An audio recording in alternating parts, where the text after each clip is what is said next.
I'm making a video to check in on one of my New Year's resolutions earlier this year and make an update to the resolution.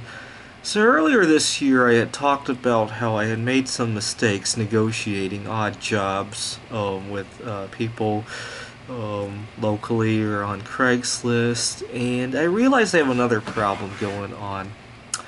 Earlier this month I had a little bit of issues where I had to go talk to people in person. And I find when I have to go somewhere and talk to somebody in person, especially if I rehearse it, I usually tend to do okay. I'm calm, I'm relaxed. When I have to call somebody on the phone, it's always nice to be able to have a quiet place, like at my apartment or inside of a car. Sometimes you don't have that luxury, and I might have to talk on the phone in the middle of a noisy place.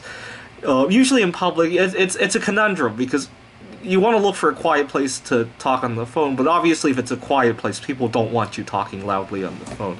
So obviously you're not going to go to a library and discuss something. You end up going to a busy place. And part of the problem is that when I need to raise my voice, I find that, and it is very important to be observant of mistakes that you make, because you can't correct mistakes until you realize them. I find that when I have to raise my volume, I tend to raise the foul language in my discussion. I tend to raise the aggressiveness.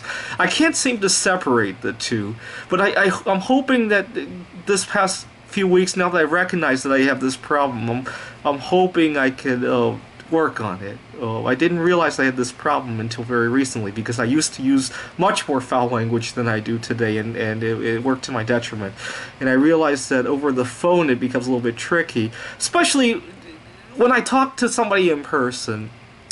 There seems to be more of a separation between when I'm talking and when I'm listening. People realize that my mouth is still moving. When I'm talking on the phone, there's more interruptions. It forces me to raise my volume, and when I do, I tend to raise the behavioral aggressiveness of the discussion as well. And they need to update that New Year's resolution, which is to know how to increase my volume while still being emotionally calm. Thanks for watching.